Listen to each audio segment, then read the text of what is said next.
हम लोगों ने अपने गोल्ड बेचा कि हम अपनी जेल वाले जो हैं उनकी हेल्प करें, मुश्किल में जो वर्कर्स हैं राशन ड्राइव्स करें, और ईद के उनके जोड़े वगैरह हमने लिए, कपड़े लिए। कोशी की ज़िंदगी भी बड़ी मुश्किल है, जैसे बाकी सारी ख़वातीन ने, कवल ने गुजारी, सब ने गुजारी। कोई घर बचा नहीं कि कहाँ जाके, किस छत के नीचे इंसान खड़ा हो, कहाँ जाके पनाह ले।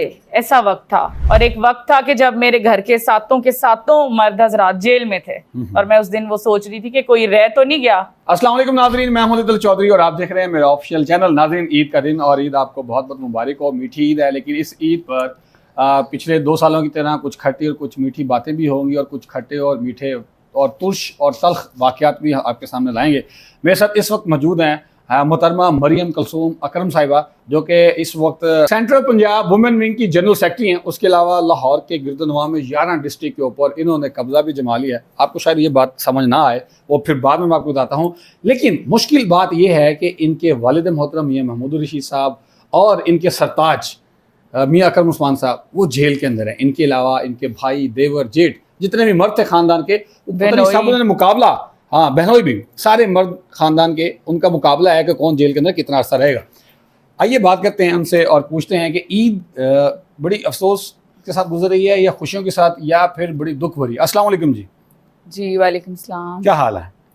जी अल्लाह का शुक्र। मोहतरमा बहुत शुक्रिया, आपने ईद के दिन मौका दिया और आप यानी कि अपने ख़ानदान और अपने वर्कर्स के साथ स्पेंड कर रही थी, लेकिन हम ज़बरदस्ती घुसे। तो बताइएगा कि पिछली जो 5 ईदें गुजरी और ये छठी ईद कैसी गुजर रही है? जी बिल्कुल ही एक डिफरेंट एक्सपीरियंस है। कभी ज़िंदगी में तसव्वुर भी नहीं किया था एक ऐसी ईद भी आएगी कि जब मेरे वालिद और मेरे हस्बैंड और मेरे लीडर मेरी पार्टी का इमरान खान साहब, उनकी अहलिया बुशरा बीबी, डॉक्टर यास्मीन राशिद, एजाज चौधरी साहब, उमर सरफराज चीमा, शाह महमूद कुरैशी साहब, सारी लीडरशिप जो है हमारी सीनियर, वो जेलों में है, हमारे वर्कर्स जेल में हैं। तो बड़ी ही तकलीफ़दा सिचुएशन है, और मैं वो कुर्ब और वो दुख समझ सकती हूँ जो मेरे साथ साथ तमाम वो फैमिलीज़ और ख़ानदान फेस कर रहे हैं जिनके घर वाले इस वक्त अंदर हैं और पाबंदी सलासल है। अच्छा मैम, मुझे एक बात बताइएगा कि अर्ली 70s में भी पीपल्स पार्टी के ऊपर बुरा वक्त आया, फिर 80s में भी आया, 90s में भी आया, और ये 20th सेंचुरी में भी आया, इसी तरह नून लीग पर भी आया। लेकिन वहाँ की जो लीडरशिप है वो अपने वर्कर्स को जेलों में छोड़ के कभी सऊदी अरेबिया, कभी यूके, कभी यूएस से चली गई थी। आपकी पार्टी की लीडरशिप जो है वो चाहे सेंट्रल की है, प्रोविंशियल है या डिस्ट्रिक्ट लेवल की है, वो सारी की सारी जेलों के अंदर है। वो क्यों नहीं यूके, यूएसए या अरब जा रहे? क्योंकि वो अपने पाकिस्तानियों के मुस्तकबिल के लिए, अपने लीडर के साथ के लिए इमरान खान के शाना बशाना है, और अंदर हैं, पाबंदी सलासल है, और वो हक और सच का वो उन्होंने स्टांस जो है वो स्टैंड वो लिया हुआ है। अच्छा मैम, स्टैंड के साथ साथ फिर आप जो इस वक्त जेलों के बाहर हैं, जेल के अंदर जो लोग बैठे हैं या जिन्होंने जेल काट ली है, वो उनके लिए थोड़ा आसान वक्त था, क्योंकि वो जेल के अंदर ना बिजली का बिल, ना पानी का, ना गैस का, हाँ घर से जो खाना आता था उसके पैसे देने पड़ते थे।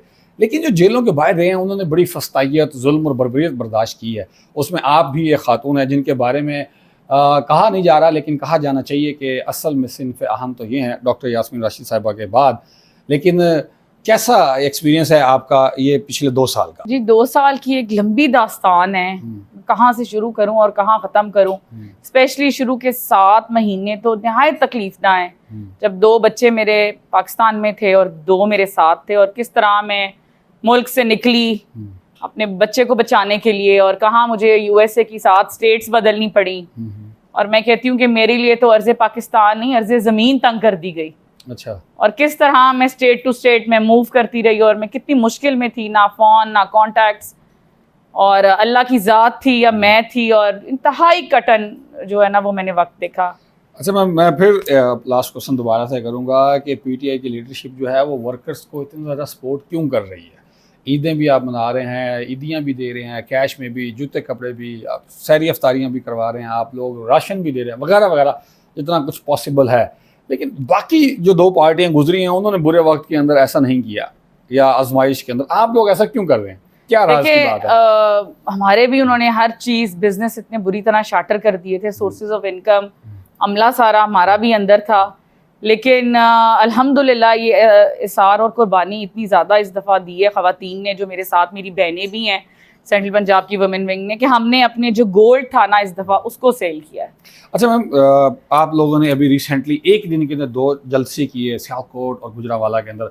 आप उसको जलसा कह लें, वर्कर कन्वेंशन कह लें, लेकिन लोग वर्कर कन्वेंशन कह रहे हैं, लेकिन मेरा ये मानना है कि वो इट्स लाइक ए जलसा, क्योंकि इतनी ज़्यादा यानी कि कंट्रोल्ड सिस्टम के अंदर या कंट्रोल इन्वायरमेंट के अंदर आप लोगों ने इतनी ख़वातीन को, मर्दों को इकट्ठा किया और फिर आप लोगों ने वो बैलून्स के साथ फ्लैग्स भी एयर अप किए। ये कैसे पॉसिबल किया आपने? आप देख लें माशाल्लाह, हमारी प्रेसिडेंट कंवल शौजब साहिबा हैं, उन्होंने बिल्कुल हमें इजाज़त दी। ऐसी फस्तायत में जब कोई जुर्रत नहीं कर सक रहा था कि वो कोई कन्वेंशन करे, सब इतने डरे हुए थे। उनकी लीडरशिप के अंदर सेंट्रल पंजाब में मेसा शनाज खान थी, हम सब ने, हमारी लुबना चीमा सियालकोट की प्रेसिडेंट, नैयर गुजरांवाला की, सब ने मिलके उनकी इजाज़त से और एक इनिशिएटिव लिया। और आप देखें रूपोशी की ज़िंदगी भी बड़ी मुश्किल है, जैसे बाकी सारी ख़वातीनें, कंवल ने गुजारी, सब ने गुजारी, और सब ने मिलकर ये लिया। जब हम खुद निकलती थी, जिनके ऊपर, उनके ऊपर भी इतने मुकदमात हैं और सब कुछ, और मेरे भी 2 लोग अंदर हैं, हम सब जो इतनी टारगेटेड ख़वातीन, तो ये सबके लिए एक मिसाल होती थी कि भाई आप क्यों नहीं अपने घरों से निकल सकती। जब हम निकल सकते हैं तो आप क्यों नहीं आ सकती। और माशाल्लाह ज़बरदस्त दोनों जलसे, गुजरांवाला का भी, सियालकोट में हज़ारों ख़वातीन थी, आप यकीन करें। अच्छा मोहतरमा, ये बताइएगा कि अक्सर हमारे ये ऑब्जर्वेशन में आया है कि जब मुश्किल वक्त आता है, ये आजमाइश का वक्त आता है, तो जेब में सिक्के बाद में गिरते हैं, रिश्तेदार पहले खिड़कियों से बाहर निकल जाते हैं, या दोस्त, अजीज़ व अकारिब। आपका ये एक्सपीरियंस कैसा रहा? जी बिल्कुल, ये ह्यूमन नेचर के बारे में है, और मेरा ख्याल है कि ह्यूमन नेचर जो है वो एक सी होती है। बहुत कठिन एक्सपीरियंस था। मेरा ख्याल है कि एक वो वक्त था कि जब मुझे नहीं समझ आ रही थी कि मैं किस घर में जाऊं। मेरी बहनों के घर रेड, मेरे अपने घर रेड, मेरी वालदा के घर रेड, कोई घर बचा नहीं कि कहाँ जाके, किस छत के नीचे इंसान खड़ा हो, कहाँ जाके पनाह ले, ऐसा वक्त था। तो डेफिनेटली मैंने, मेरा ख्याल है इस अरसे में इतना सीखा कि शायद मैं 100 साल में भी नहीं सीख सकती थी। ह्यूमन नेचर के बारे में, इंसानी फितरत के बारे में और मुश्किल हालात के बारे में अल्लाह ताला ने मुझे बहुत कुछ सिखाया। आप लोग जिस तरह वर्कर्स को सपोर्ट कर रहे हैं, कारोबार आपके बंद हैं, जितने भी आपके बिजनेस थे, कुछ के लाइसेंस कैंसिल किए, कुछ के दफातर तोड़ फोड़ दिए गए, तो फिर आप कैसे कर रही हैं? जी देखें, इस रमज़ान के अंदर तो एक स्पेशल मोटिवेशन थी ना कि पता नहीं इतना कुछ देखने के बाद पता नहीं कितनी ज़िंदगी है इंसान की, और ये है कि हमने अपनी ज़कात और खैरात सदकात भी निकालने होते हैं, और उस तरह बिजनेसेस नहीं चल रहे कि बिग अमाउंट आपके हाथ में हो। तो हमने फिर ये फ़ैसला किया कि हम लोगों ने अपने गोल्ड बेचा, कि हम अपनी जेल वाले जो हैं उनकी हेल्प करें, मुश्किल में जो वर्कर्स हैं, राशन ड्राइव्स करें, और ईद के उनके जोड़े वगैरह हमने लिए, कपड़े लिए, वो चीज़ें हमने जयाज़ कैश कराया, जो बड़ी नीडी डिज़र्विंग थे उनको हमने घर बैठे उनको अमाउंट पहुंचाई। तो जब आप बहुत कुछ करना चाहते हो और फाइनेंशियली घर वाले भी अंदर हैं, तो फिर हमने यही डिसाइड किया कि अपना गोल्ड बेचा, और उसमें से बड़ी खुशी और तस्कीन हुई। बड़ा शौक था मुझे एक वक्त में गोल्ड का, और ये सब कुछ, शादी का भी माशाल्लाह मेरा बहुत ज़्यादा था, लेकिन आप यकीन करें उसको अब सेल करके और इन लोगों में खुशियाँ बांट के मुझे दिली खुशी हुई। ज़मान पार्क में आप आती थी, आप लोगों को उस वक्त मैंने देखा, रमज़ान था और सारी अफ्तारियाँ करवा रही थी, लेकिन आपकी अगर बात करने की हम कोशिश करते थे तो आपकी आवाज़ बड़ी स्लो और आप बड़ी कम गुफ्तगू करती थी। लेकिन ये अब इतना ग्रेट चेंज आया है, इसके पीछे क्या राज है?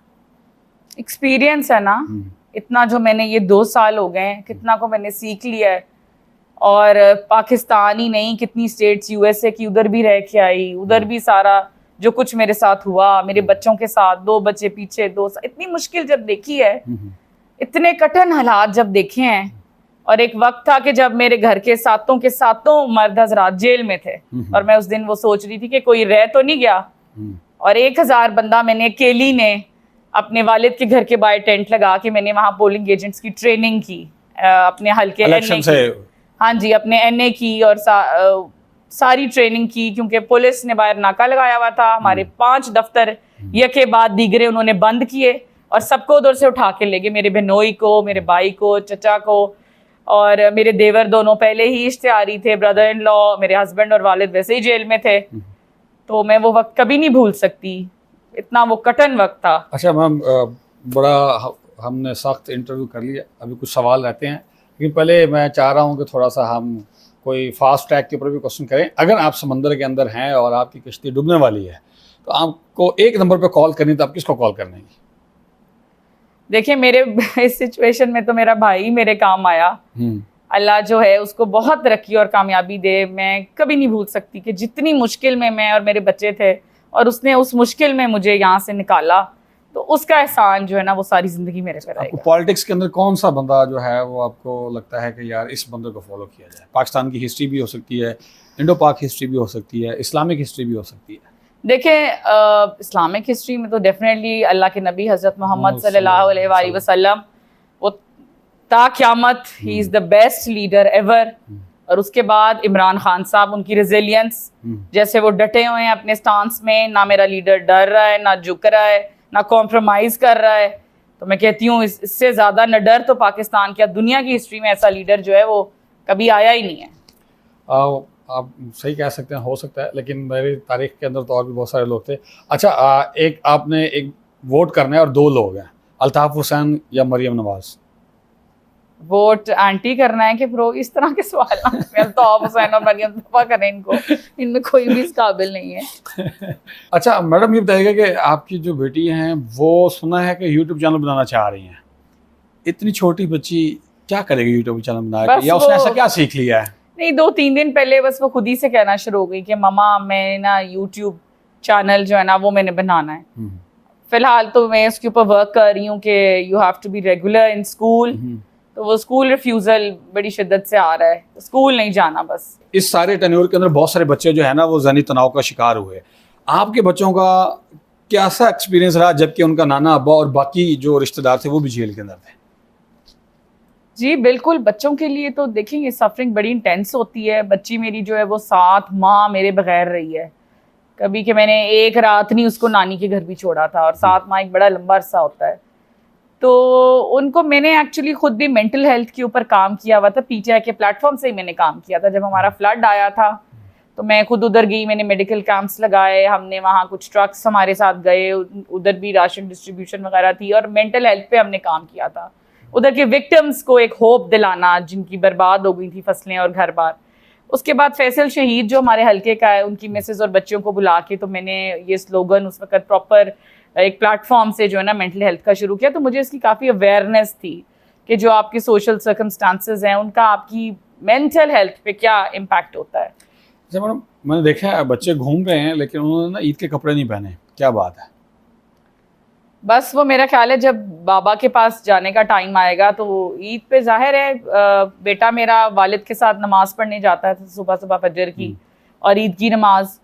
तो ईद की नमाज के लिए ही वो ड्रेसअप होके जाता था एंड एवरीथिंग। तो अब क्योंकि बाबा ही नहीं है अब मैं, तो वो तो गैप डेफिनेटली है।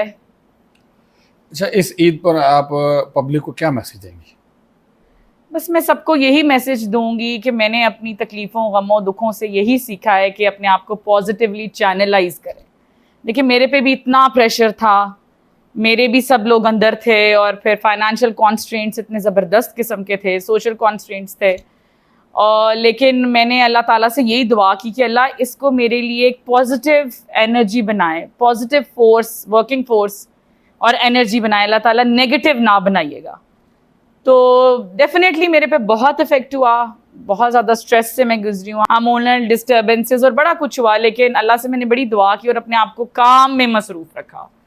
मैं तंजीम के लिए करती रही काम, वुमेन विंग से मुंसलिक हुई। पहले मैं अपनी टीम के साथ कर रही थी सब कुछ, उसके बाद मैं सेंट्रल पंजाब की कवल के साथ, उनकी टीम के साथ, शनाज के साथ मैंने एज ए जनरल सेक्रेटरी काम शुरू किया। और डिस्ट्रिक्ट्स के हमारे विजिट्स, तंजीम साजी और एक्टिविटीज़ जो भी खान साहब का आता था जेल से पैगाम, उनको करना, उनको पाए तकमील तक पहुंचाना, और अपने आप को बहुत मसरूफ़ कर लिया, और वो अपनी मेंटल हेल्थ के लिए। तो बस अल्लाह से यही दुआ है कि पाकिस्तान को एक नए रास्ते पर गामजन कर, और अल्लाह करे और हम लोग एक दूसरे से बदला लेना और एक दूसरे को नुकसान पहुंचाना और इसके लिए बुरा चाहना, हम इससे बाहर निकलें, अपने गरीब का सोचें। जो हमारा मुल्क बर्बाद हो रहा है और जो गरीब लोग हैं वो गरीब से गरीब तर हो रहे हैं। आप खुदारा पाकिस्तान का सोचें, अपने दिल बड़े करें। मैं तो आज भी सबके लिए दुआ करती हूँ, अल्लाह सबको हदायत दे, अल्लाह सबको हदायत दे कि सब मुल्क की बेहतरी के लिए काम करें, ना कि एक दूसरे से दुश्मनी और अनाद और बर्बादी के लिए। हाँ जी, मुहतरमा मरियम कुलसूम साहिबा, आपका बहुत शुक्रिया।